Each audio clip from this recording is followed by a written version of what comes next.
This is the Asia Trade. I'm Shery in Tokyo. The top stories this hour.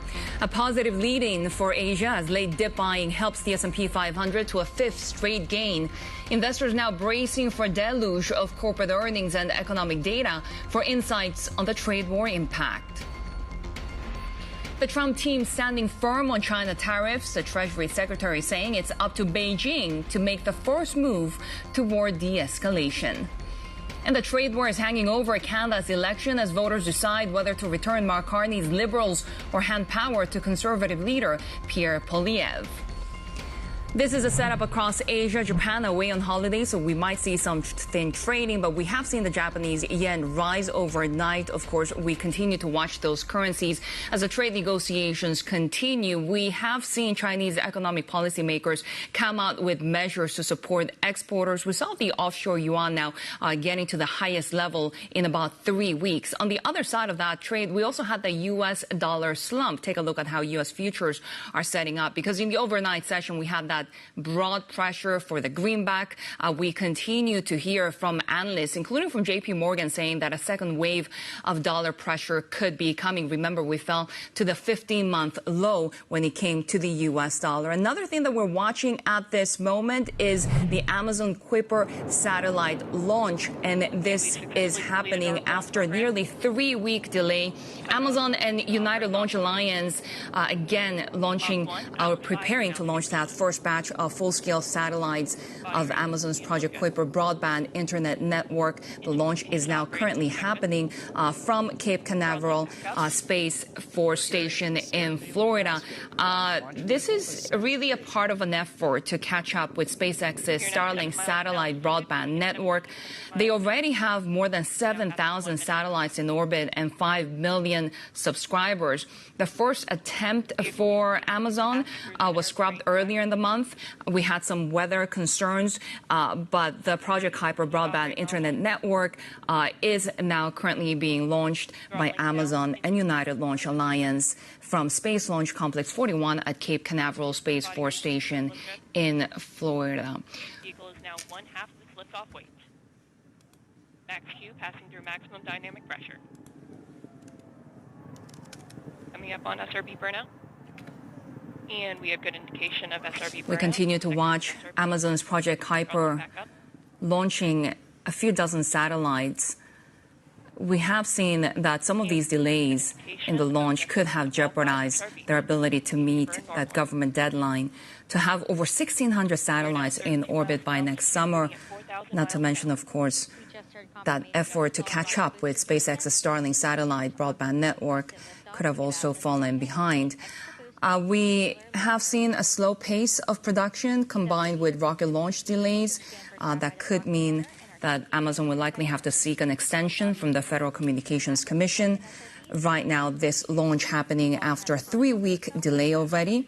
Back in April 9th, we had seen the delay first because of weather concerns. Also, range scheduling conflicts forced ULA to wait until now for that next opportunity.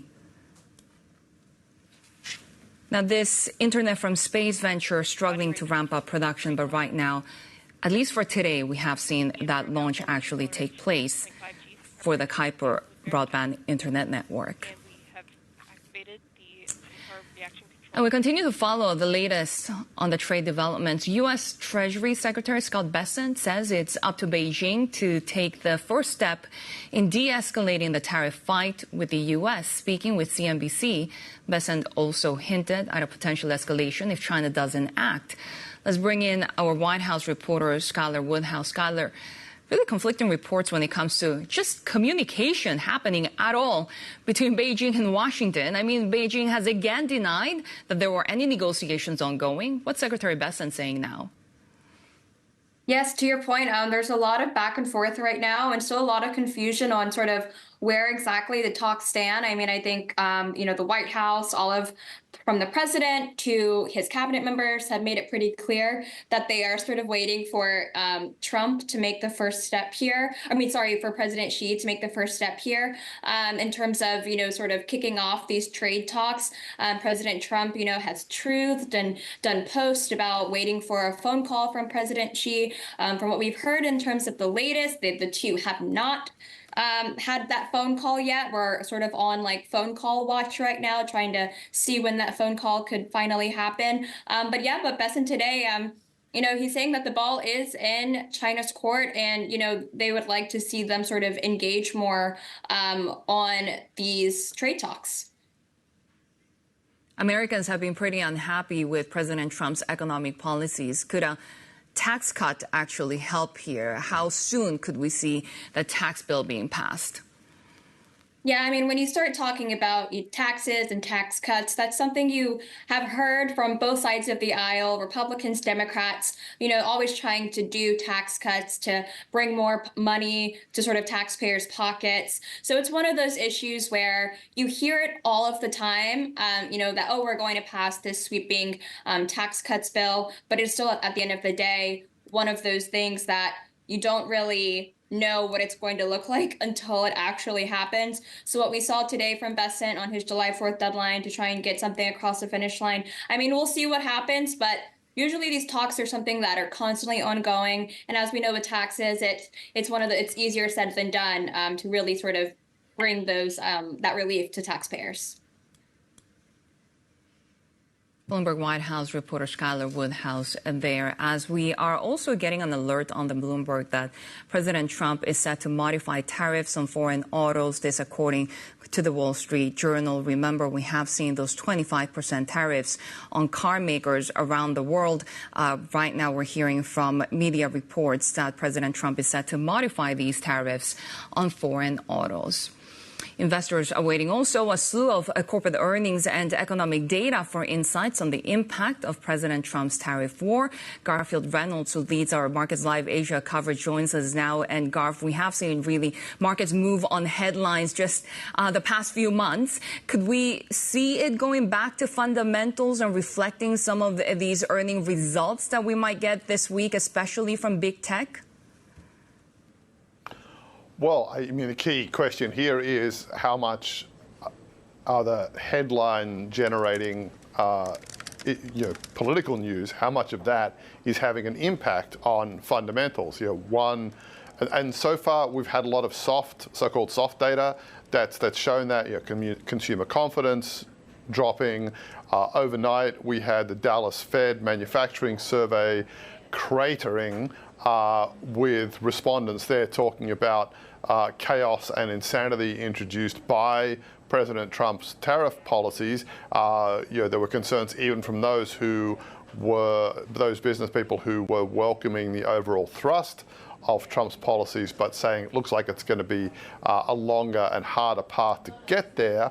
So we've had all of that. Now the question is, are we going to see some of that feeding through into the data that's coming along this week? Data being the first reading on first quarter GDP. That's expected to show a sharp slowdown, which is perhaps partly due to some of what President Trump has done, although we were seeing signs of a slowdown even before he really took office.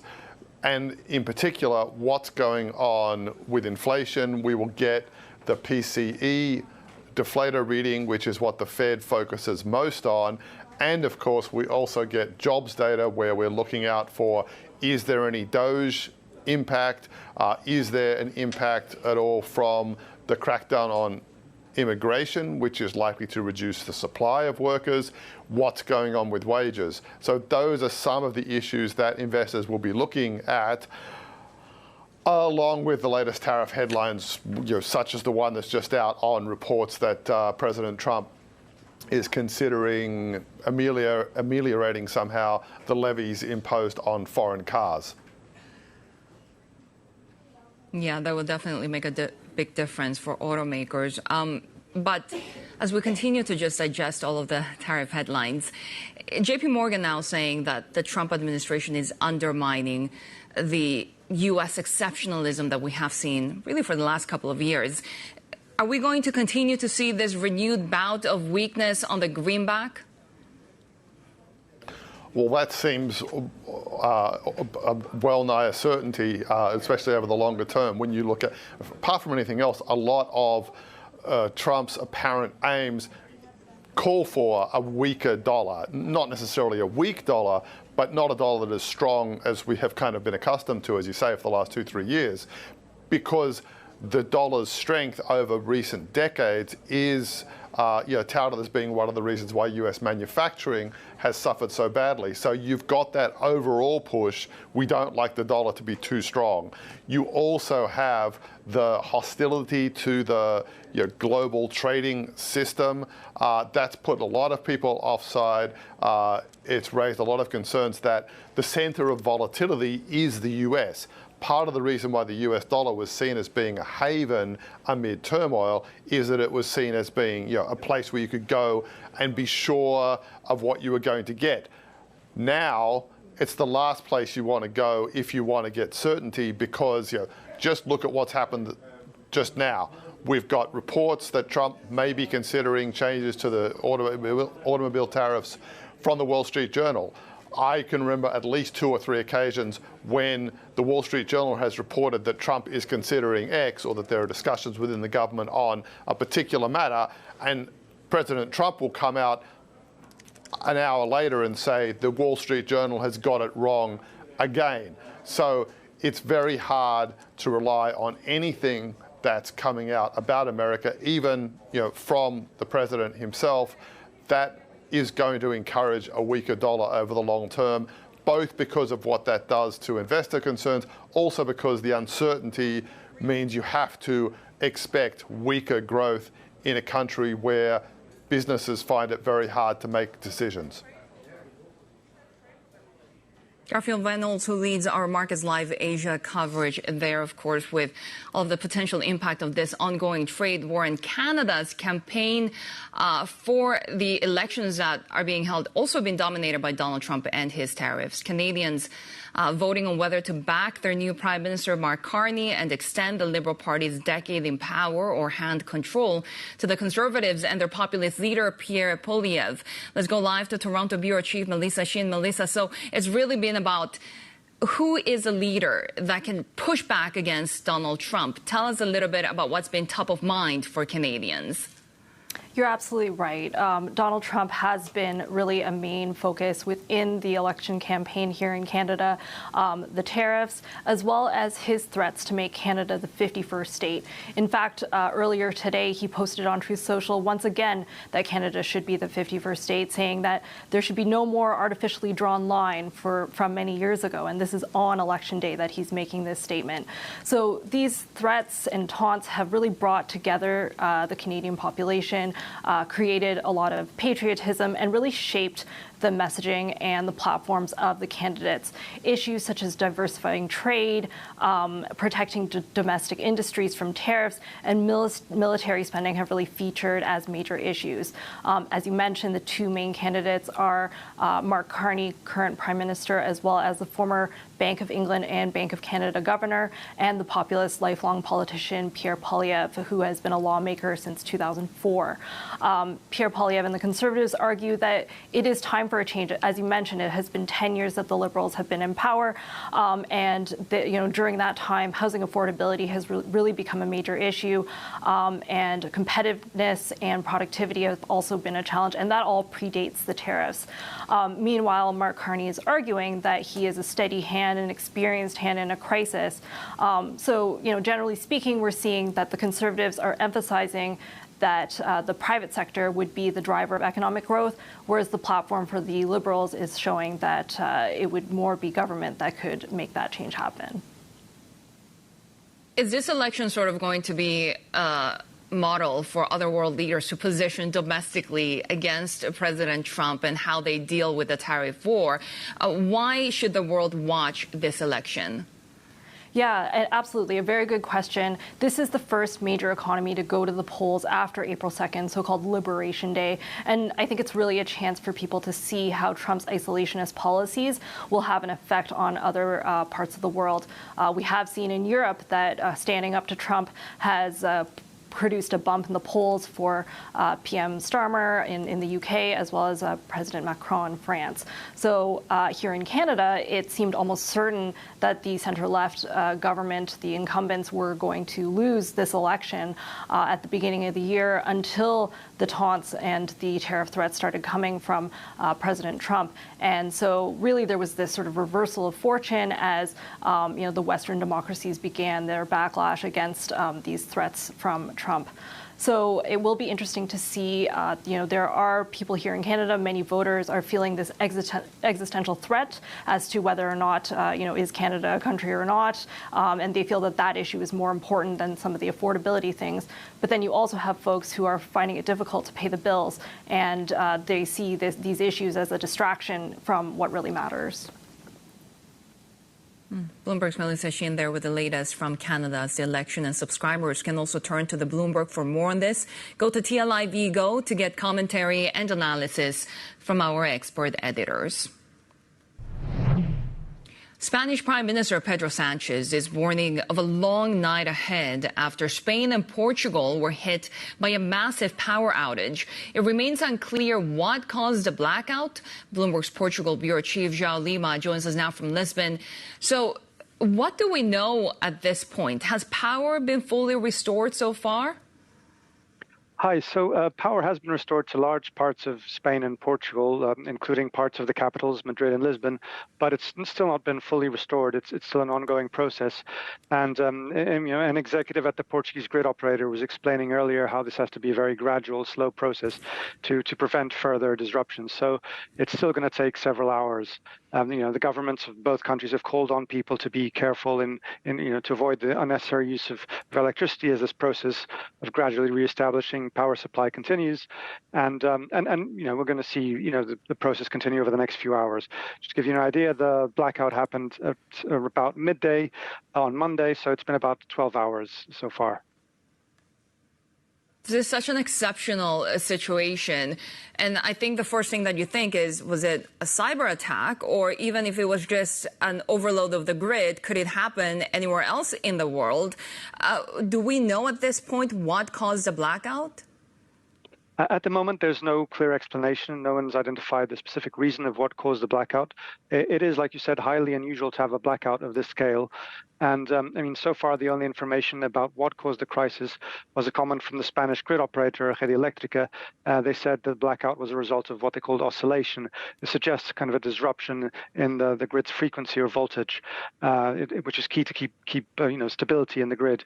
Then that had a knock-on effect on Portugal, because at the moment of that incident, Portugal was importing power from Spain, and so that's how it affected both countries really in such a sudden way at around noon today on Monday. And that's what's still being investigated. Both authorities in both countries are looking at what might have explained this blackout, what might have caused this oscillation. Initial calculations right now saying that it could cost Spain 0.5% of quarterly GDP at this point. How badly were these businesses affected?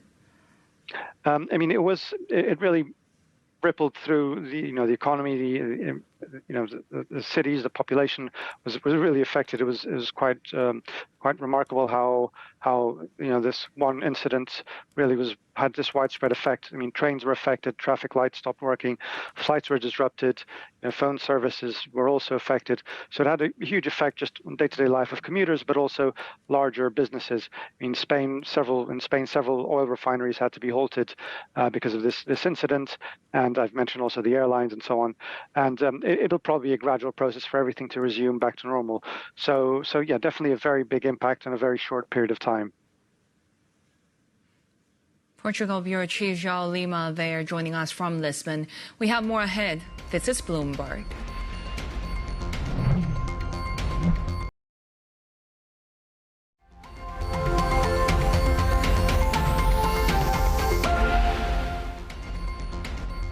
President Trump's tariff salvo against Beijing has unleashed a wave of nationalistic support for Chinese President Xi Jinping. The duties have sparked a wave of patriotism in the country and gave Xi a temporary reprieve from criticism over the handling of the economy. Let's bring in chief economist at Bloomberg Economics, Tom Orlik. Tom, really sort of a gift in disguise for President Xi. I mean, there was a lot of criticism and discontent from the Chinese public when it came to Xi Jinping's handling of COVID-19, not to mention just the economic slump the country is going through. How has really these tariffs changed things for him? Well, it's great to be here, Shery. So President Trump's core promise to the American people was that under his leadership, the United States would beat China. And he's taken a concrete step to deliver that objective with those 145% tariffs. So what we've done with Bloomberg reporters pounding the pavements in China and the analysts on my team reading through the official statements, the state press and social media on China's mainland is take a look at how Trump's first 100 days are playing out in China and if he's delivering on that objective or not. And what we found is that actually the emerging consensus on the mainland is that there are some pretty significant positives for Xi Jinping in what's going on here. So chief among them, as you mentioned, Shery, is that Trump's attack on China and attack on China trade is lining up patriotic support behind President Xi. And it's also giving him an external enemy he can point to as the cause of China's economic woes. Is a calculation right now from President Xi Jinping that he can wait it out, that he can wait out President Trump? Because President Trump keeps saying that he's talking to China. His administration continues to talk about all aspects of contact with Beijing, and yet China is defiant. They continue to deny it. On whose court is the ball right now? Yeah, I think that's a really interesting question, Shery. I think Trump has tried what's by now a fairly familiar negotiating tactic with China, right? He has set a tariff at a really high level, basically threatening to break the entire trade relationship between China and the United States, with the expectation that, well, China's got more to lose here, so President Xi is going to be picking up the phone to the White House to make some concessions. And I think what's actually happened is President Xi has called America's bluff, right? And said, yes, 145% tariffs are going to be painful for us, but they're going to be painful for you as well, right? They're going to be bad news for Apple. They're going to be bad news for Nvidia. And so they're going to be bad for the US economy and the US markets. So I think the White House expectation was we're going to put China in a tough spot. They're going to pick up the phone and make some concessions. But what's actually happened is that President Xi, banking on that wave of nationalist patriotic support, which the tariffs have introduced, is attempting to wait it out, attempting to force the United States to be the first to pull back from the brink. Tom, thank you so much for that perspective. Tom Orlik, a chief economist at Bloomberg Economics. And that story is the big take for today. You can find it with the function NI Big Take. This is Bloomberg.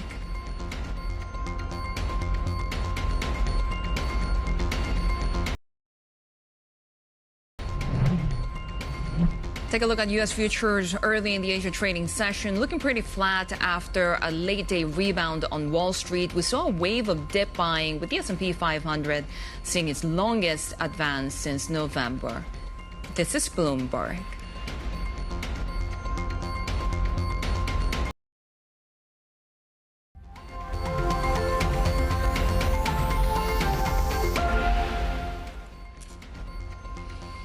Welcome back. South Korea sees no chance of signing a comprehensive trade agreement with the U.S. before the presidential election on June 3rd. The vice industry minister says this is because of the complexity of the issues involved and political uncertainties. The U.S. says negotiations are progressing faster than expected. Joining us from Seoul is Tong, managing partner at strategic advisory firm The Asia Group. Kurt previously served as a U.S. diplomat and was among the original architects of the Trans-Pacific Partnership and the U.S.-Korea Free Trade Agreement during the Bush and Obama administrations. Kurt, always good to see you. How would you assess President Trump's performance in his trade war? So I think he's frustrated at this point. Certainly deployed a lot of leverage, probably more than was prudent, given the reaction in U.S. markets. And now he's in a pinch where, because of that reaction, his tender has become compressed, and he needs to try to reach agreements as quickly as possible with countries like India, Japan, and Korea.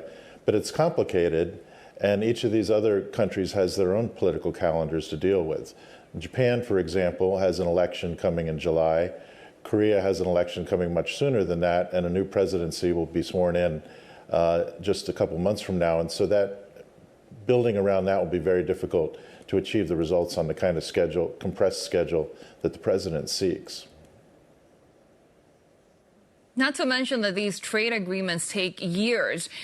Are you expecting another sort of pause or another very shallow sort of agreement to just push this whole conversation down the line between, at least when it comes to Washington and its allies? I could see there being some interim agreements reached before the 90 days are passed, or some preliminary steps being agreed to that then give the United States cover to continue to operate at the lower reciprocal tariff rate of 10% rather than the elevated rates. The real issue for both Korea and Japan, or a key issue, is the autos tariff. They're not going to want to make a lot of concessions until they have satisfaction that their autos industry won't be decimated by this tariff. And that's really a very closely held desire of President Trump to use the tariff guillotine to force manufacturers to invest more in the United States. We're hearing media reporting that President Trump could soften the blow for those automotive tariffs, softening the impact, preventing duties on foreign-made cars from stacking on top of the other tariffs. I mean, what's President Trump's goal here? Because it seems that the goalpost keeps moving, especially depending on who he's talking to. That's right, and he has multiple goals. He wants to raise revenue, force onshoring of manufacturing to the United States, reduce trade deficits, which is, of course, a long-term project beyond the reach of just tariffs to realize. And so that trade-off between the revenue piece, the leverage piece, and then actually accomplishing the onshoring objectives that the president has is very, very difficult to maneuver. For example, Japanese autos companies are making the point that if they're hit with a tariff, they won't have any cash to build new factories in the United States. So there's a lot of chicken and egg problems that the current negotiating strategy really does not address. When it comes to Beijing and Washington, China seems to be pretty defiant. They can't even agree if they're talking or not talking at this point. What breaks this impasse? So it's a classic standoff. Both leaders benefit politically from standing up to the other. The standoff was created by the United States, so China's clear position is that the U.S. needs to blink first. But that's a difficult decision for the United States to make because it really unravels the entire strategy. So what I expect in the short term is that the president and the U.S. will focus on the negotiations which are ongoing and allow the China to stay where it is, with one caveat. I do think it's possible that if the United States acts first and China can portray it as having blinked, that we could see some kind of general lowering, reciprocal lowering from these absurdly high tariff levels to, say, the 60% level that President Trump outlined during his election campaign, and then negotiate from there, with negotiations perhaps starting later this year. Given the environment, does it make more sense for President Xi Jinping to wait this out? I mean, he's essentially president for life over in China. President Trump just has a few years left, and he's under pressure right now. That's right. I mean, in China, we never hear about the 100 days, right? It's more the 100 years. And President Xi really has prepared for this occasion by organizing fiscal and monetary policy to provide some dry powder so that China can react. He's prepared the Chinese public politically for a struggle with the United States on the trade front, while carefully containing sentiment so that it doesn't boil over into geopolitical affairs. And he's also benefiting internationally from the improved standing that China gets by default when the United States is perceived as the one causing the problems in the trade and investment world. And so that those intangible advantages for China are something that really weigh on the side of China letting this play out a bit longer before immediately jumping to the negotiating table. Tong, really good to have you back, managing partner of the Asia Group, joining us from Seoul today. And over in South Korea, when trading begins, we'll keep an eye on Hanwha Aerospace. The country's largest defense contractor has seen shares rally almost 30-fold in the last 5 years. And it's also Asia's top-performing stock this year. CEO Michael Coulter told me exclusively that he's seeing growing opportunities in Europe and the Middle East, amid, of course, these shakeups in global security alliances. Because of the geopolitics right now, the uncertainty of political alliances, nations are now, and militaries are not just demanding the best technology, which we believe we have, but they're demanding sovereign capability, because you need to have assurances that if politics change, alliances change, you're still able to protect your population. So Hanwha's view right now, our view, is that we need to offer both of those to our partners. So our global defense strategy is intent on delivering that. So it's not just the traditional exports, although we're still happy to do that where it is, but it's evolving Hanwha from being the leading Korean aerospace and defense company to a leading global aerospace and defense company, and doing that by becoming a multi-domestic company. Supply chain disruptions right now, not only because of the ongoing trade issues, but we have seen this growing bifurcation when it comes to trade these days. How is that impacting your business in terms of raw material price increases, in terms of getting your critical components? All of those things are true. I think the hardest part about it is uncertainty. When you can't plan for what it's going to cost. So we have government contracts here in Korea, government contracts in the United States and elsewhere. And when you have a contract that perceives that you're going to spend a certain amount of money for steel and that changes, it creates a lot of challenges. So the uncertainty. That said, as partners with national governments, we do have discussions. There are programs called REAs, which allow you to say, hey, the price of steel has changed. So defense industry is certainly subject to all the other whims we're seeing commercially, but it's a little bit reinforced by the strong collaboration between government and industry in our world. In this very complex environment, where are you seeing the opportunities in terms of regions? There are urgent needs in Eastern Europe. We've brought our case of investment, technology transfer with leading technology, and ultimately respect for sovereignty. And it's been very welcome in Eastern Europe. So that has been a main focus of ours. For a decade or so now, we've been doing work in the Middle East, largely in Egypt, but security challenges in the Middle East as well. I was recently at IDEX, a conference last month in Abu Dhabi. We met with Saudis, Emiratis, and others, and they see a very challenging security environment. Unique to that region, compared to here and elsewhere, is that they have challenges from 360-degree angle. They're worried about every direction, which also makes them operate in a different way. So they're investing.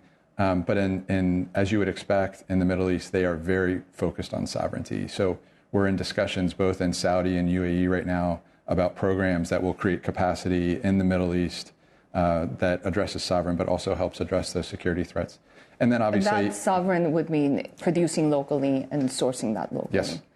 What's the timeline for that? Do you have anything right now in the works? We are in advanced discussions it's already ongoing in Egypt.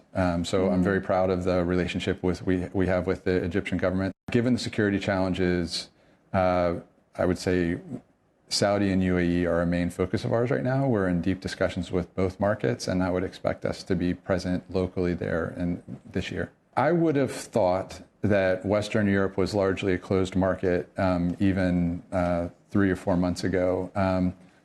Decent capacity, but underinvested, but very tight, challenging market for a Korean company.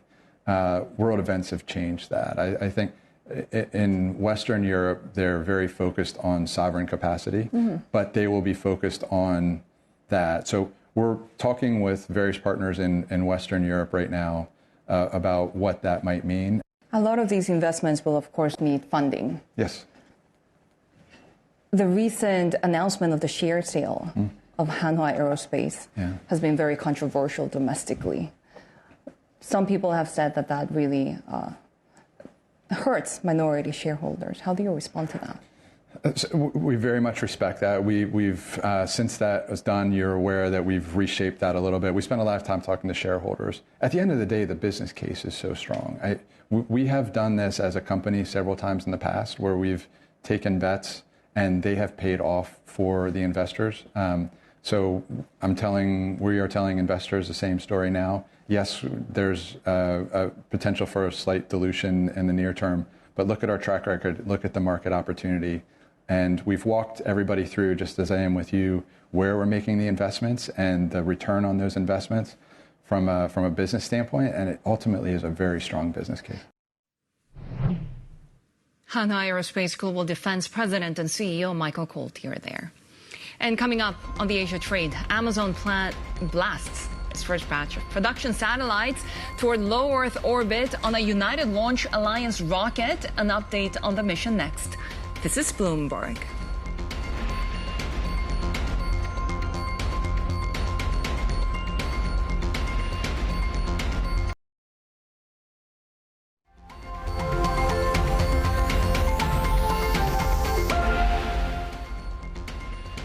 Amazon has launched its first batch of production satellites toward low Earth orbit. It's the biggest step so far in the tech giant's challenge to Elon Musk's Starlink. Let's bring in Bloomberg's Business of Space reporter Bruce Einhorn. Bruce, so we are not sure as of yet whether the launch was a total success, but why is this so important? Well, you're right. We don't know yet the status of the satellites. We know that they were launched. And that they're up in space. It'll be at least a few hours, I think, before we hear anything more from Amazon about just how successful the satellites were launched. How are they operating fully or not? Regarding how important this is, it's a big deal for Amazon because they do want to have a satellite network that can compete with SpaceX's Starlink. Starlink, of course, is a global network communication satellites in low Earth orbit that has, the company says, more than 5 million people using it. Amazon has their rival network called Project Kuiper. They've wanted to have it up and running for a while now. It's behind schedule. So the launch we have just seen of the first 27 satellites means that they still have several thousand more to go. The clock is also ticking for them because they need to have at least half of their total satellites up and operating by July of next year. This is according to the agreement, the license that they have from the Federal Communications Commission, which first licensed this back in 2020. If they don't reach that, then they'll need to get a waiver, an exemption from the FCC, which is not automatic. It's not out of the question. Just as it's another uncertainty for Amazon that I think they would prefer not to deal with, but it seems likely that that's what they're facing. Given the delays, how feasible is it that Amazon could eventually catch up to Starlink? It's a good point that it's far behind. That said, it is Amazon. Amazon, you don't want to underestimate their ability to reach out to customers. And so there is potentially a room in the market for a competitor to Starlink.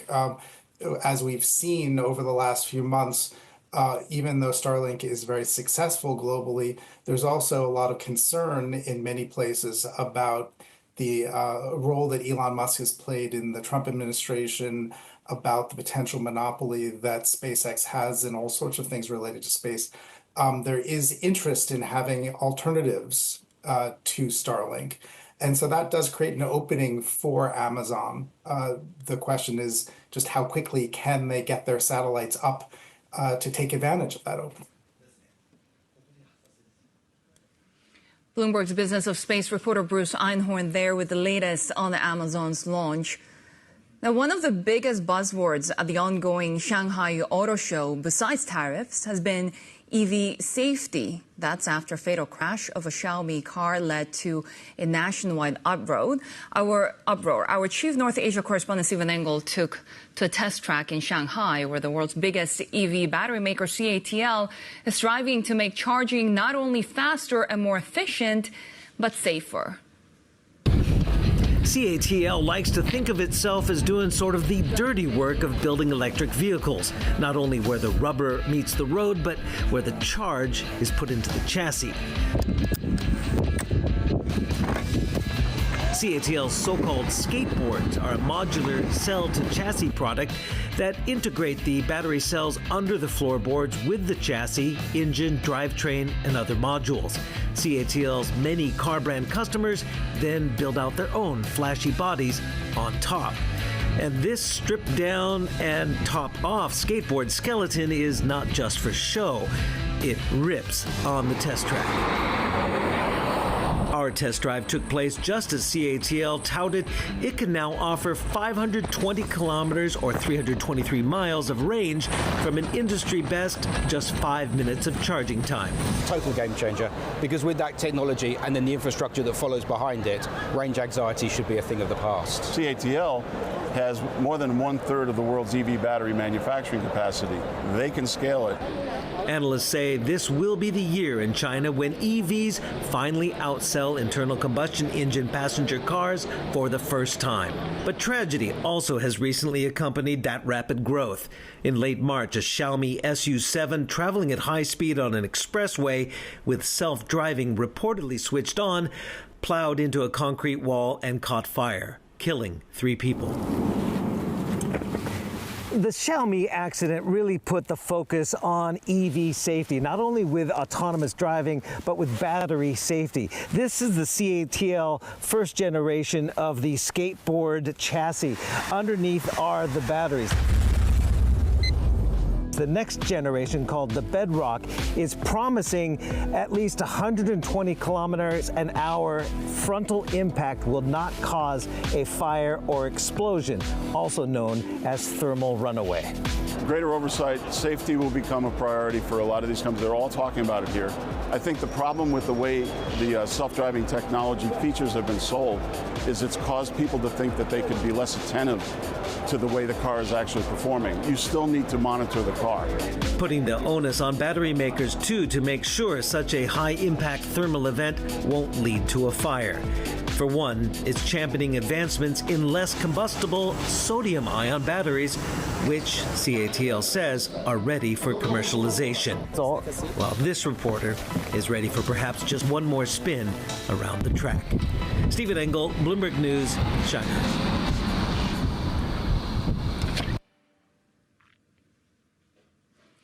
And the latest from the corporate front, Alibaba has unveiled a new version of its flagship AI model in the latest challenge to DeepSeek.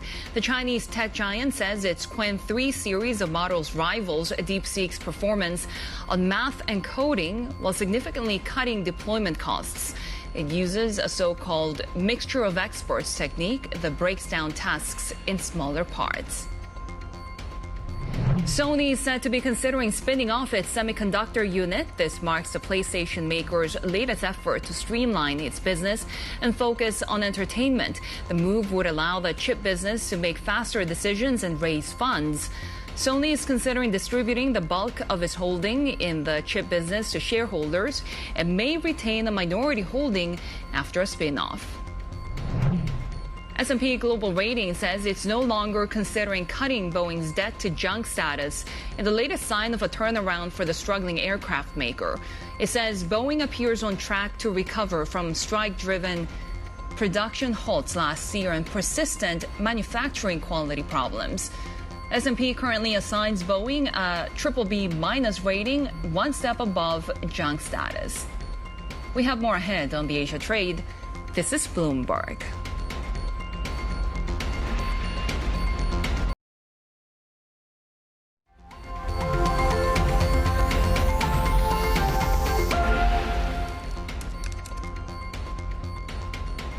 Time now for morning calls ahead of the Asia trading day. JP Morgan is turning tactically bullish on U.S. equities.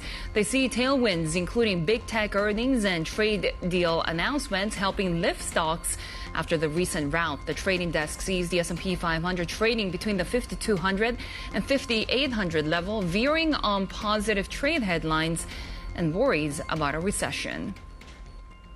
Asset manager Muzinich sees Chinese tech companies' credit ratings being upgraded within the next 2 years.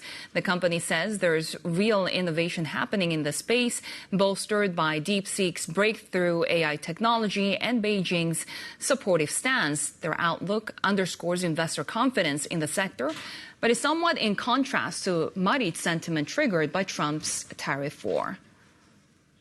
Plus, stay tuned for our exclusive interview with Goldman Sachs CEO David Solomon. We'll discuss his outlook for markets as the trade war between China and the U.S. intensifies. That's happening later at 5:30 p.m. Hong Kong time.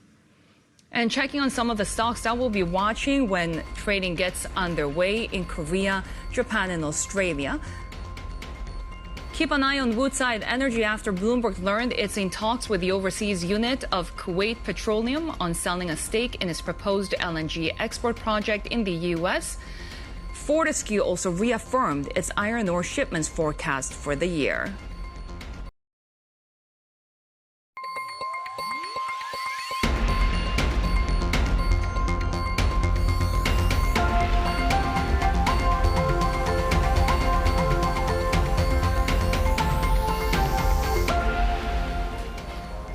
This is the Asia Trade. We're counting down to Asia's major market opens. We could see some thin trading in today's session. Japan away on holidays. But, Paul, we do have a more positive lead-in from Wall Street. We had the S&P 500 seeing a late-day rebound, the longest advance since November. Of course, we are still digesting the latest trade headlines. Yeah, that's right. Dip buyers appearing to emerge, Shery, but at the same time, this uncertainty narrative does persist. I mean, the US and China can't even really agree on whether or not they're talking about resolving the trade issues. So, yeah, still a lot more questions than answers right now. Yeah, President Trump really needs to get a trade deal with some of its trading partners. Of course, we have ongoing conversations with Japan and South Korea, but we have seen that really move away from U.S. assets continue, especially against the U.S. dollar. So the Japanese yen actually rising in the overnight session. We'll see if that really continues in today's trading session. As I said, Japan is away on holidays. We are waiting to see how the Kospi does, as the Korean won is right now holding steady at that 1437 level. But we have already heard from South Korean officials talk about where these trade negotiations with Washington could go. And the expectation right now is that it's, quote, theoretically impossible to actually have a comprehensive deal with the United States before the June 3rd presidential elections. You're seeing the Kospi now come online, not really doing much at the moment, but the tech-heavy Kosdaq is gaining 0.5%, Paul. Let's take a look at how we're tracking here in Australia at the Open. Of course, a staggered Open, so we'll see how things unfold from here. Kind of flat at the moment. A couple of stocks we are going to be watching. Fortescue among them should start to trade pretty soon, starting with an F. Reaffirming its production guidance. Shipments for the third quarter were up about 6% to 46 million tonnes of iron ore. We've also going to be keeping an eye on Woodside as well after making that final investment decision to develop the Louisiana LNG development. Total capex there, $17.5 billion. Woodside probably won't start trading though for another 9 minutes or so. Elsewhere, the Aussie dollar holding pretty steady. As you see, we're looking at bond futures today because since Japan is closed, there won't be any trading in bonds. But we have seen the 2-year yield continuing to slip, the 10-year picking up. Bloomberg Intelligence does see this curve steepening, potentially continuing. The Fed now the market now pricing in 325 basis point cuts from the Fed by October. Previously, that expectation was around December. Take a look at oil prices as well. Not a lot of change there, losing a little bit of ground, but none of the macro factors for oil have really changed. For more, let's get to Bloomberg MLive strategist Mark Cranfield. And Mark, a little bit of optimism in US markets. We've had 5 consecutive days now of gains in the S&P, but the uncertainty narrative hasn't really changed. How enduring is this rally looking? It looks pretty fragile, actually. The rebound late in Monday's session really was on one report. It was that JP Morgan traders were looking a bit more optimistic on the market. But if you look at the details of what they're actually saying, it was a pretty narrow range that they expected the market to trade into, which is really quite unrealistic when you see the swings that we've had already this year. I don't think anybody is expecting markets to be that predictable. So that was probably algo-driven knee-jerk reaction. That's not going to sustain for very long. It's a huge week, of course. We've got big earnings coming. People like Apple and other mega tech companies are coming. As we've got the Bank of Japan meeting, and we've got a jobs report in the US, which is going to be pretty hard to fathom what's going on there, because there's a huge disconnect between the way that the data is collected, whether it's the weekly data or the monthly data. So all in all, there's plenty of room for volatility, and that's even before we discuss the fact that whether or not there's going to be any trade deals or not. And there's plenty of confusion there, push and pull between the United States and China and the other countries as well. So far in Asia, we haven't seen any evidence that the people in Asia actually think that a serious trade deal is coming anytime soon between Japan, South Korea, or India, for that matter, with the United States. So there's plenty of confusion. We haven't really moved on a great deal from where we were. And it's no wonder that people are still very concerned about the shape of the US yield curve, because stagflation is the one thing that people seem to be concerned that is really going to take place over the next few months. And that's something you can trade. You can trade it through the steepness of the yield curve, and that's what traders are looking at.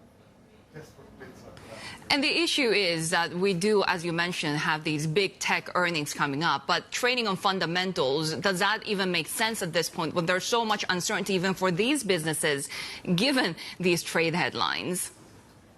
Well, what's making it very difficult for investors is that most companies are now coming with 2 scenarios at least for how they project their future earnings to come. One is a benign scenario where the tariffs that have been postponed continue to be postponed, and so there's a limited impact on the economy. And then they give another scenario, a kind of a worst case outlook, where if we get the biggest of the tariffs and we get a sustained period where the US and China, for example, have more than 100% tariffs, if that lasts for a long period and we get reciprocal tariffs in other countries as well, then that, of course, changes the picture completely. So a lot of US companies are offering 2 slices of the picture here, and that's very confusing for investors as well, because which one do you go with? You need a very strong conviction yourself to be able to see which one is going to develop the strongest. So from that point of view, it's no wonder we get very choppy trading, because the next time a headline comes out from the White House or somewhere else in the United States, people have to react to that as well.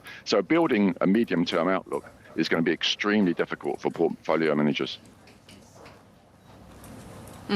Bloomberg's Mark Cranfield there with the latest on the market moves, as markets are still trying to digest these latest trade headlines. Of course, economies around the world are reeling. The Asian Development Bank has lowered its growth forecast for Asia to 4.9% this year and 4.7% in 2026, as it sees the region hit hardest by President Trump's tariffs. Joining us exclusively now is the ADB President Masato Kanda. He's a former Japanese Vice Finance Minister for International Affairs and also served as a special advisor to the cabinet of then Prime Minister Fumio Kishida. Masato, it's really good to see you again here in Tokyo. Yeah, thank you. Thank you for having me. Good morning. And you're really coming directly from Washington, D.C. Tell us a little bit about those conversations about the trade negotiations and how that's really weighing on developing Asia. Yeah, of course, we have talked about the challenges particularly from the trade conflict, geopolitical tensions, but also we discuss much more about the opportunities, because of course this is a rather difficult time, but we've got to translate these challenges into the opportunities to improve. So we have talked very much about for instance, the private sector development and private capital mobilizations, and it resonated with the ministers, including US Treasury Secretary Scott Bessent, and all of the MDB heads, including the World Bank President Jay Banga, and particularly I put my ambition to increase private sector lending fourfold to 13 billion annual lending to the private sector. How feasible are those plans when the global economy faces a potential downturn, given, of course, all of the challenges around trade?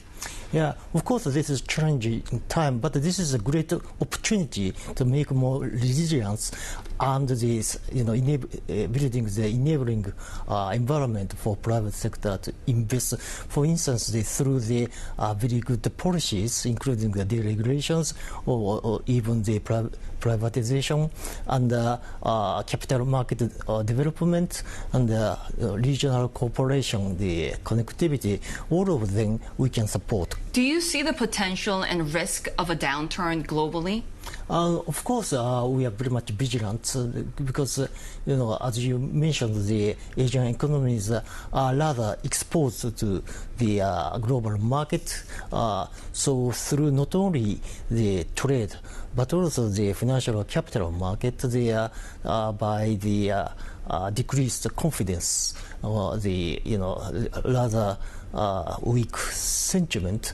But I think the Asian countries are stronger than in the past, but no room for complacency. So this is a time for Asia to boost domestic demand and pursue the sound economic policy and the diversify the industries and the trade partners as well. Diversify partners and trading within the region, even more so when you're facing these incredible rates of tariffs coming from Washington, D.C. Yeah, I believe this is an opportunity to, even open more. Actually, this is the moment the need to find out the more partners, the economies, but not only from the US or others, but always I believe the diversification of the industry is good. Does that trade include China? Because Washington wants to restrict any conversations with Beijing. Not really, but of course the United States is a very much important partner for us, the foundational, the shareholders, and one of the largest that I really value the advices, and looking forward to the even closer partnership with the United States, but also the China is very important member countries. So we will try to find the solution benefiting all membership. How much of an opportunity is the fact that we could see stronger Asian currencies given this sell America, sell US dollar trade? It's quite difficult to tell because, particularly the trade situation is full of uncertainty and changing day by day. So what we can do is to protect the regional economies against external shocks and build resilience in the future shocks. The fact that, for example, here in Japan, the yen wasn't incorporated in the trade negotiations, how important is it for all of these trading partners to separate those negotiations pertaining to trade, pertaining to financial markets like currencies? All are interrelated, but trade and currency are quite a different animal, and probably they needs to be negotiated from their professional point of views respectively, but also for the policy sides, always, for instance, we need to pass the sound macroeconomic policy, which is the best protection about the currency's values. So, and also the deepening the capital market, financial market will be very good in any case. So, what we can do and we should do is quite the same. Japan is one of the first to negotiate with Washington. Could this serve as a model in trade negotiations for developing Asia? Yeah, not really. I don't think so. But anyway, ADB will help all member countries to build their resilience against these things and advise. And if the shocks comes, we have a variety of instruments to support them, including the counter-cyclical assistance and also the data management or capital market development. Many things we can do. Why don't you think that this trade negotiation model could apply, for example, for the likes of Thailand, Vietnam? We know that they also face really stiff tariffs coming from Washington. But as I said, what they can do and we can assist is, for instance, the diversification of their trade partners will increase their resilience. So not only inside, for instance, the ASEAN, we are supporting their more connectivity amongst the ASEAN countries or sub-regional initiatives, but also trying to find their more partners beyond the region, and also the deepening the trade agreement inside the region could be possible, including their further developing towards the services sectors. Like Prime Minister Ishiba, for example, was in Thailand, in Vietnam. What sort of cooperation do we need to see more between developing and developed countries? This is quite simple. Deeper and more opener.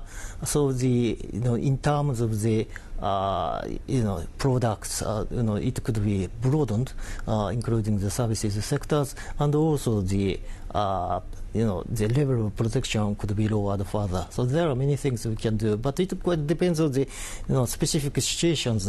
Particularly, each country has their own domestic political situations. So we've got to be very careful. But in principle, probably the sticking to the open economy will be good for the region. Masato Kanda, really good to have you with us here in the Tokyo studio. He's president of the Asian Development Bank. Take a look at how some of these stocks are trading across the markets. And we have South Korea open today. Japan is away on holidays. But we had seen some media reporting when it came to perhaps President Trump considering some softening of the pain of auto industry tariffs. We had heard that there could be some changes for parts in U.S. cars that are built overseas and the so-called stacking of levies on foreign-made vehicles. This, according to White House officials speaking to Bloomberg about President Trump's plans for the industry.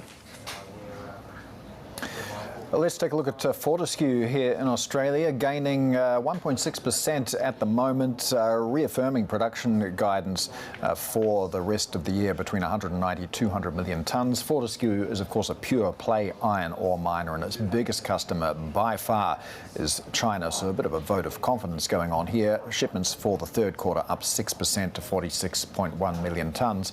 Also watching Woodside Energy, some modest gains here. We did hear from Woodside this morning announcing that it's that has made its final investment decision to develop the Louisiana LNG project. Total capex there, $17.5 billion. So a bet there from Woodside on strong demand in the US for traditional fuels. First gas delivery from that project going to be 2029. More ahead on the Asia trade. This is Bloomberg.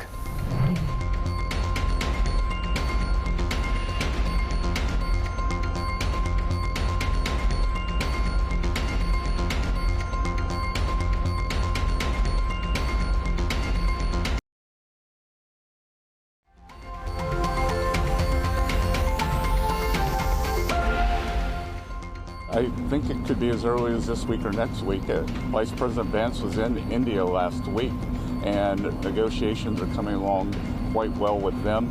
As I've mentioned, some of our Asian trading partners have come with very, very good deals. We're evaluating those.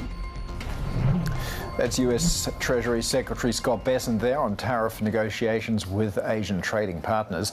Meanwhile, the Treasury Secretary says all aspects of the US government are in contact with China, but it's up to Beijing to take the first step in de-escalating the tariff fight. Let's bring in our China correspondent now, Min Lo in Hong Kong. So Min, it doesn't really seem like tensions are dialing down at all, and Bessent says he's got what he calls an escalation ladder in his back pocket.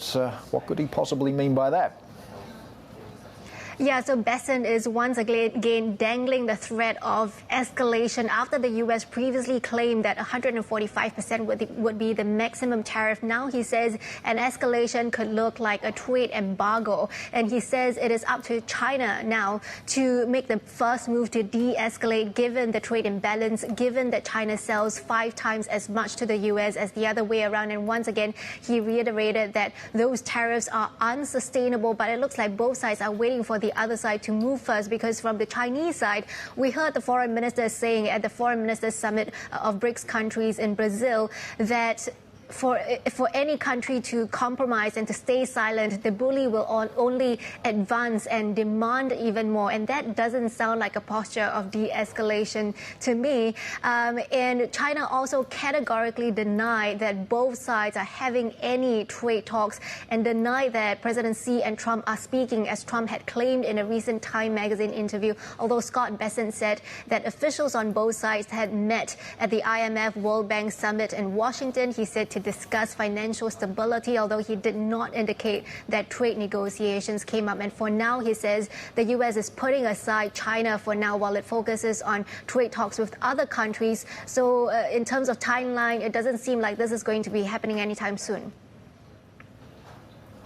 Yeah, Beijing seems to be very much focusing on domestic what's happening domestically, on its economy, especially shoring up exporters at this point.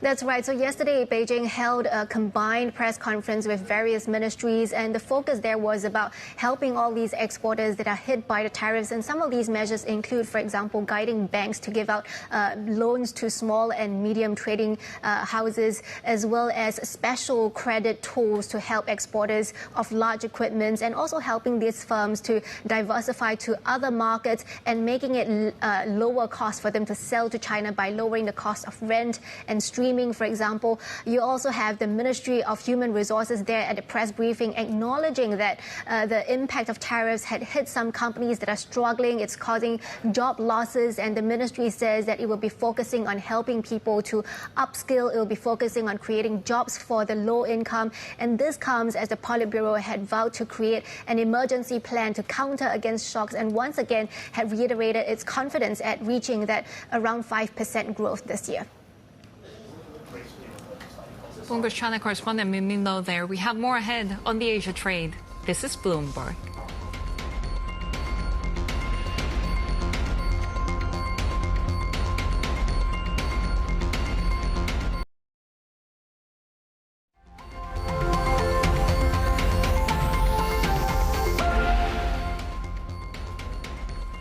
Take a look at how Canadian assets are trading early in the Asian session. We're seeing futures not doing much after we saw some gains in the previous session led by tech shares. We're also following the CAT, not doing much. We had seen a little bit of gains in the overnight session over broader dollar weakness, but we were expecting a little bit more of a boost if we had gotten a clear majority in this election that's happening in Canada. A clear mandate would actually have boosted the loonie. We're not seeing the CAT doing much at this point. Let's go live to Toronto Bureau Chief Melissa Sheen, who can break down what's happening in that race, because we're now seeing it tighter. We are expecting Mark Carney's Liberal Party to still win, but the margins don't seem as wide as they were expected to be. Yes, that's what we're seeing. And the polls have closed in part of Canada. The 4 easternmost provinces polling is done. And so as we are seeing those results come in, we are seeing the Liberals have been elected in one riding and are leading in several others. But Conservatives may also pick up some seats.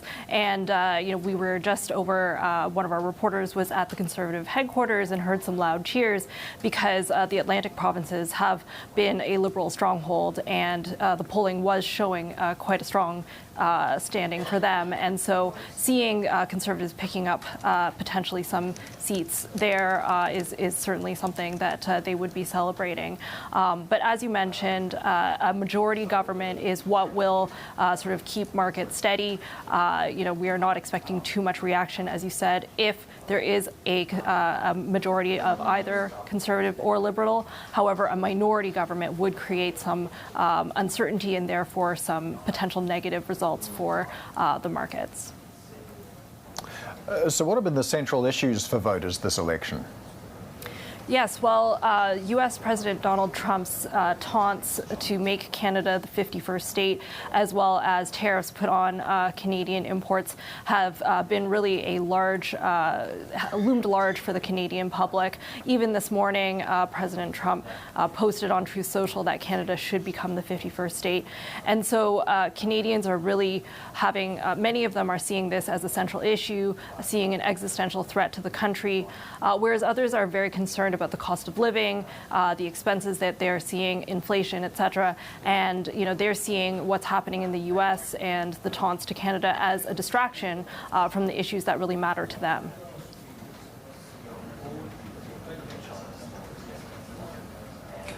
What are we expecting in terms of market reaction? Because we're looking, at least so far, not much happening early in the Asia session. The CAD really not moving. Yeah, and that makes sense just because it is so early. The majority of the polls will close at 9:30 Eastern, which is a little bit over an hour from now. And so that's when really the bulk of returns will come, and we'll start to see results that will really give us a sense of where the election will land. Now, the platforms for both of the leading candidates, Mark Carney of the Liberals and Pierre Poilievre of the Conservatives, they're both fairly pro-business. They've both adapted to the times and really responded in their own ways to the tariffs and the economic challenges that we're seeing. So, as I said earlier, if there is a majority for either of them, we won't see too much of a reaction. Bloomberg's Melissa Shin there with the latest on Canadian elections. As we're also watching European futures now coming online early in the Asia session. Not a lot of movement, but we are seeing some downside for the euro as we saw a little bit of a rebound in the U.S. dollar. European equities climbed in the previous session. We are just still digesting and trying to make sense of the latest trade headlines. This is Bloomberg.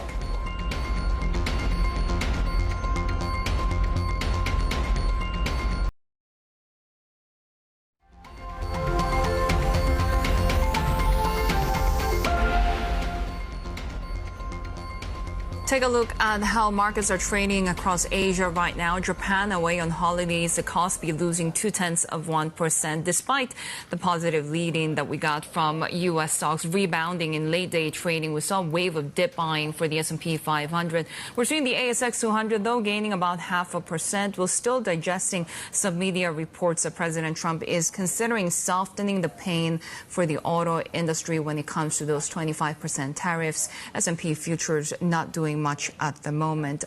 Businesses really trying to decipher what these tariffs will mean for business. HSBC reporting first quarter earnings on Tuesday. Investors will be focused on how the bank is managing the volatility unleashed by Trump's trade war. Bloomberg's finance reporter Denise Wee joins us now from Hong Kong. And Denise, of course, HSBC in the middle of a revamp of its global operations as well. So what should we be watching out for in this earnings report? Hi. Basically, the bank is due to report first quarter earnings. They're forecast to post pre-tax profits of $7.8 billion. That's a drop from last year, but last year we saw a gain from the Canadian banking sale. Very key would be the impact of the trade tariffs on HSBC. As we all know, it's a major trade finance bank. It facilitated $850 billion of trade in 2023. So there's been a lot of concern about what this would mean for the bank, what supplies pausing, say, deliveries on things, what this means for the bank. And also people will be watching for commentary and guidance from the management on, whether there's any impact or if there's any missing of targets. We'll also be looking out for share buybacks, if any. And in addition, as you mentioned, there's been a lot of volatility in the market that's benefited the Wall Street banks. So we'd like to watch whether this also benefits HSBC. And I guess finally, this is the first quarter that the bank is announcing earnings under its new structure with the corporate institutional bank and Hong Kong and UK as separate businesses. If we take a look at analyst ratings for HSBC, I think we've got 15 buys, 10 holds, so a little bit of a mixed outlook here. What are they saying, and where do we see the share price heading from here? Well, I think the bank's share price has done well since Henry took over. It's up quite a bit, but it did slump immediately after the Liberation Day news, and then it recovered. So I think it's a bit of a mixed bag. It really kind of depends on what the signaling is here, whether the outlook is, how optimistic it is. I think that's what people be looking for, but there have already been significant gains so far. All right, Bloomberg finance reporter Denise Wee there. Let's take a look at how Korean automakers are tracking at the moment.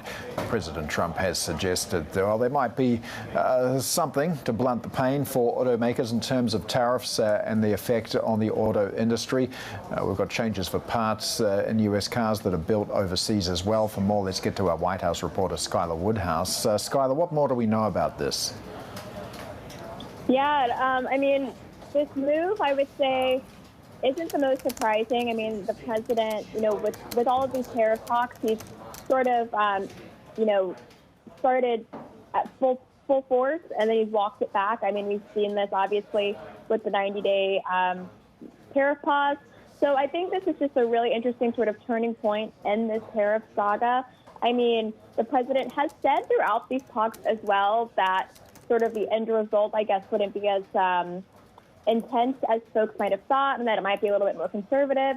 So this does seem to be a little in line with that messaging. I mean, we're still trying to sort of parse out, the exact details and sort of what this means for automakers, but it's definitely sort of a step in that direction where the president continuously talks about trade negotiations, getting a good deal, and like you've mentioned before, it might not be as bad as you like to say folks are saying it will be.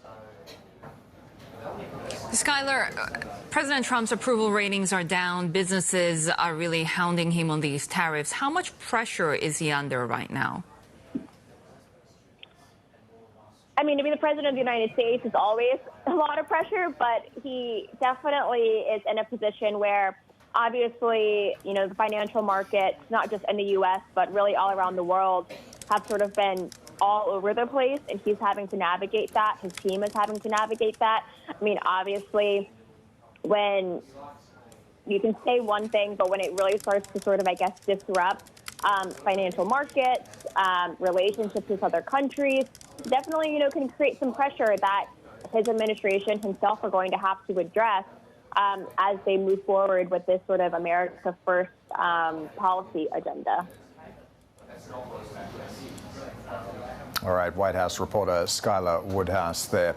And in terms of the impact of tariffs on the U.S. economy, Shery, we do get some shipping data coming in that's been compiled by Bloomberg. Cargo shipments into the U.S. from China down 40% from their peak. This is, of course, following the 145% tariffs that got levied earlier this month. But the worst may be yet to come. By mid-May, we're going to have thousands of U.S. companies going to need to be restocking. Already Walmart and Target have been to meet President Trump last week, warning that shoppers are going to start seeing empty shelves and higher prices. Of course, Scott Bessent saying today, well, the ball is in China's court and talks between the US and China are underway, but China's saying no. They're not. There's been no contact. So that downward line that we see on the end of the graph there, that could be just the start. Yeah, this as we continue to see really the impact of these trade actions from President Trump having an impact already on the U.S. economy, right? We just got the Dallas Fed report showing how executives were describing President Trump's trade war, calling it chaos and insanity given the tariff turmoil. And the measure of Texas manufacturing activity, which is also a crucial measure that we watch when we look at how consumers are behaving, how the regional economies are doing. The gauge of business activity plunging to the worst reading since May 2020. Now, the majority of companies say they will pass the higher costs onto customers, but it seems that consumers are also getting fatigued, with some 38% of those businesses saying that it's becoming harder and harder to keep passing on these costs. Yeah, plenty more in this story to come. Still to come on the age of trade, S&P warning that Australia's credit rating may be at risk amid big election promises by both Labor and the coalition. We'll discuss the outlook for that next. This is Bloomberg.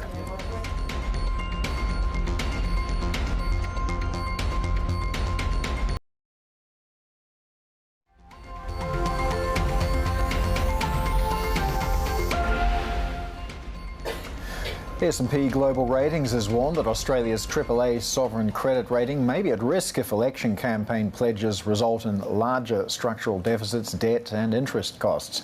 Analysts say the budget is already regressing to moderate deficits as public spending hits post-war highs, and how the elected government funds its campaign pledges will be crucial for maintaining the rating. Well, Australia's major parties have made large spending commitments during a tight campaign ahead of this Saturday's election. Joining us now from Melbourne is Anthony Walker, Director at S&P Global Ratings. Anthony, thanks so much for joining us. I mean, you've obviously run the projections around spending, taxation promises, the implications for debt and deficit in Australia. So what would this potentially mean for Australia's credit rating? Yeah, so the Australian credit rating is AAA with a stable outlook, so we are not expecting to change it. What we've highlighted, though, is that we are moving to a deficit of, say, 2 to 2.5%. This was before the election. This is also before the trade tensions with the US and China and the rest of the world, as well as global growth slowing. So before factoring in those things, we expected the deficit to kind of widen to around 2 to 2.5%. That's consistent with the AAA. The question we're raising in yesterday's note was, what happens if it goes to 4%? How government's going to actually fund this extra spending? To 4%, we will see indebtedness in the entire society rise, and that's not consistent with the AAA. Of course, how much of this can we say is electioneering? I mean, a lot of what's being said now, can it really be expected to survive political and economic reality once all this dust settles, particularly if there's a minority government and policy timidity? Yeah, and we did note that as well, is that all policies are subject to parliamentary discussions and negotiations. Nothing is final yet. We're not going to act on something which is preliminary. We want to see what the government, whoever is elected on Saturday, is going to deliver. And that has to go through negotiations through the Senate as well as Parliament. In a more fundamental issue for Australia, given the broader global economy and how China is performing, what are the fundamental changes that could happen from the Australian economy, which has really benefited from China's ascent in the last few decades? Yeah, and that's a crucial topic. So we have seen spending at record highs. So government spending is at 27% of GDP. It traditionally has been around 20, so a huge increase in spending since 2020. That has been funded by commodity demand, particularly iron ore from China. The question going forward is that that kind of windfall is kind of unwinding. The revenue growth is not going to be there to fund this revenue, this expense. So where's the government going to find the extra money? Are they going to cut back on spending? Are they going to find new revenue streams? What we do know is that there's a lot of volatility in the markets at the moment. We're not exactly sure what that means to the Australian economic outlook. Our initial take back in April the 2nd, when the initial tariffs were announced, was that there would be a 0.2% hit to Australia's annual growth year on year. So we would see growth coming in the high ones instead of the mid to low twos. So that was the initial take. We haven't updated that since, given that tariff policies have been changing rapidly. But we are seeing that this will be a drag on Australia's economic and revenue growth. But it does tell you about flows. How strong tools do Australian policymakers still have in the toolbox in order to really try to shore up the economy, especially when it comes to the central bank and potential more easing in order to support growth? Yeah, we have just started entering the easing cycle. We do expect more rate cuts to come later this year, maybe another one, if not two. So that is something the central bank can do. We're not expecting them to go back into QE type of mode. The Australian government itself has a lot of fiscal flexibility on its balance sheet. It still has room to spend at the AAA level. Obviously, AAA is only one notch of a credit rating. If we were to lower that rating to AA+, which we're not thinking at the moment, but that would give a significant amount of room on the fiscal side for the government to spend. So there is plenty of room here if the government needs to open up its books and spend more money if it chooses to do so. Yeah, how resilient do you see the Australian economy in this not only uncertain trade environment, but also with demand from China for raw materials exports starting to, well, it's not quite what it used to be, is it? Yes, as we highlighted, the reliance on China has been very high for a number of years now, going back decades. China stimulated its economy post-GFC. That was a great benefit to Australia. We've seen other tensions when it comes to gas supply and oil supply, which has helped Queensland with its LNG exports and coal exports. So China, its health is actually quite important to the Australian economy. We are expecting China to be hit quite hard with some of these tariff issues at the moment. We are expecting growth to slow. We don't know that exact number yet until we figure out what the final tariff policies are. But anything that China does when it comes to stimulating the economy will be very beneficial to Australia. We're not seeing a lot of stimulation from the Chinese government yet when it comes to infrastructure side of spending. So that will actually have an impact on iron ore demand, commodity demand, Australia's terms of trade. And this is not good signs for Australia's growth projections going forward. When do you see the Australian budget returning to surplus? Because we did have a couple of surprise surpluses, but as you note in your report, it seems to be deficits for as far as the eye can see, and certainly Treasury projections reflect that as well. What would it take to get the books back into the black without any potential hit to growth? Yeah, there would have to be a big pullback in spending at the moment because we just can't see the revenue growth being there. We can't see iron ore prices being at $200 a tonne. We can't see record coal prices at the moment. Inflation, while it's bad for households, is actually really good for government budgets. It's really driven higher income taxes, for example, higher GST receipts. As inflation slows, wage growth might slow. These are all revenue headwinds, so we don't see the government returning to surplus. We don't think they need to get to a AAA rating. A modest deficit of, say, 2% of GDP is consistent with a AAA rating. That's where we're headed at the moment. So we don't see surpluses on the horizon unless there's a major revenue boost, which, again, we can't see that. All right, Anthony Walker, Director at S&P Global Ratings. Thanks so much for joining us today.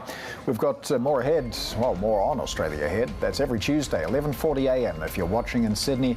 That is 8:40 a.m. in Hong Kong. Also, you can tune in to the Bloomberg Australia podcast, which dives into the biggest stories shaping the country's role in global business. You can find it on Apple, Spotify, or Bloomberg.com. More ahead on the Asia Trade. This is Bloomberg.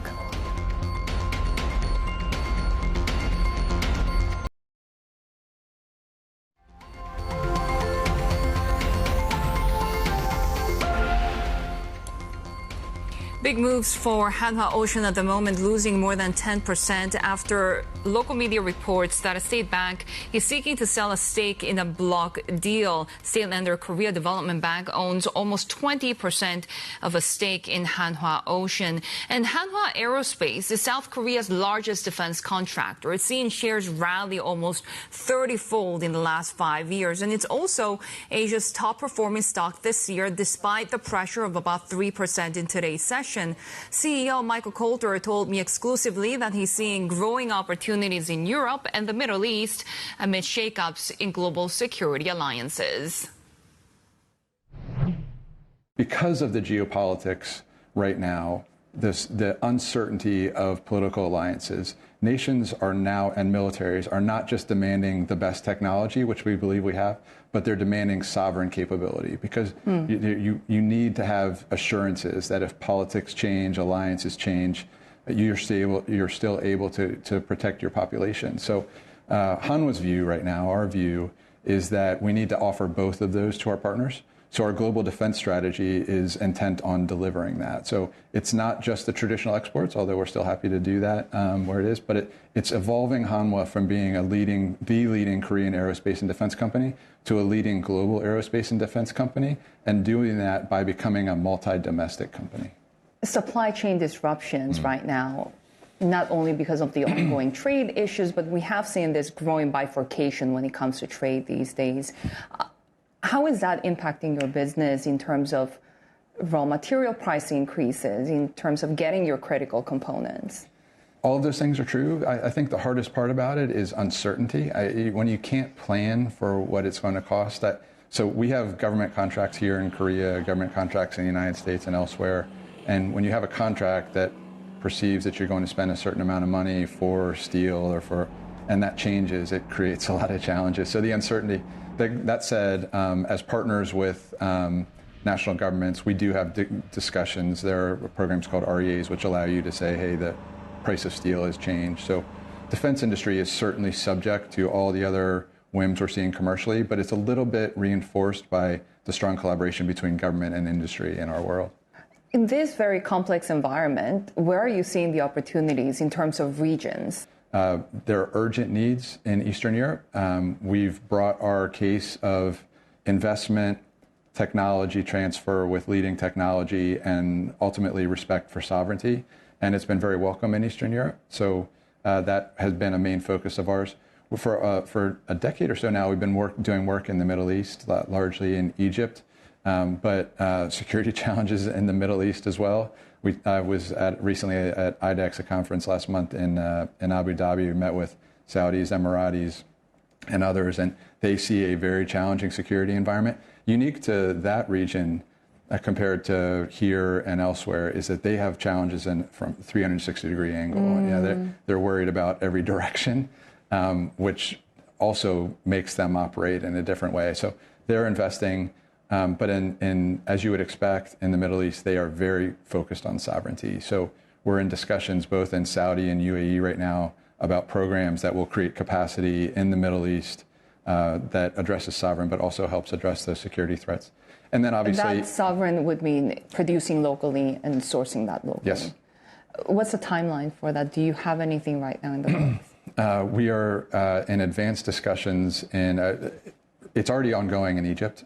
So I'm very proud of the relationship we have with the Egyptian government. Given the security challenges, I would say Saudi and UAE are a main focus of ours right now. We're in deep discussions with both markets, and I would expect us to be present locally there this year. I would have thought that Western Europe was largely a closed market even 3 or 4 months ago.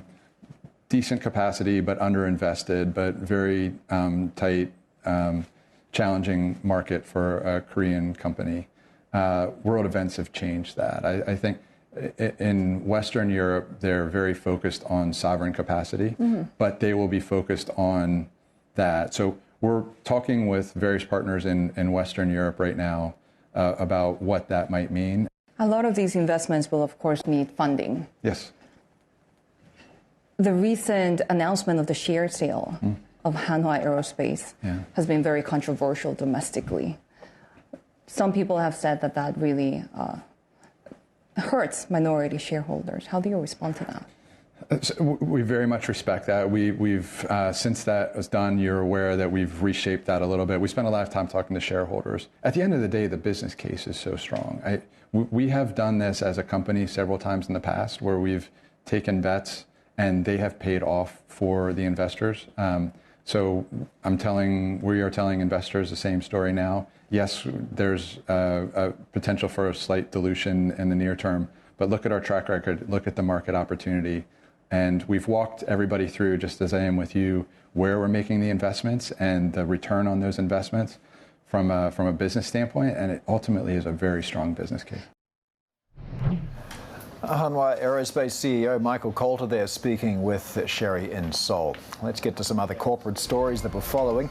S&P Global Ratings says it's no longer considering cutting Boeing's debt to junk status, and the latest sign of a turnaround for the struggling aircraft maker. It says Boeing appears to be on track to recover from strike-driven production halts last year and persistent manufacturing quality problems. S&P currently assigns Boeing a BBB- rating, that is one step above junk status. Porsche's expecting its profit margin to slip into single digits this year. That's due to US tariffs and higher costs from weak EV adoption. The luxury car maker sees return on sales falling to as low as 6.5%, and that is well below its previous projection of at least 10%. Porsche is also warning of challenging market conditions in China after first quarter sales there fell by 42%. Alibaba has unveiled a new version of its flagship AI model in the latest challenge to DeepSeek. The Chinese tech giant says its QM3 series of models rivals DeepSeek's performance on math and coding, while significantly cutting development costs and deployment costs. It uses a so-called mixture of experts technique that breaks down tasks into smaller parts. Shery. Paul, take a look at how futures are trading at the moment. Not a lot of movement early in the session. Of course, Japan is away on holidays. We have no trading of cash treasuries across Asia as well. U.S. futures slightly higher after rebounding in late trading in the overnight session. We saw a wave of dip buying and the longest advance on the S&P 500 since November. We are seeing A50 futures close, not doing much. Of course, China is also this week later headed for Labor Day holiday. See offshore yuan at the highest in 3 weeks. Do watch for currencies after the dollar slumped overnight. That's it from the Asia trade. Our markets coverage continues. The China show is next. This is Bloomberg.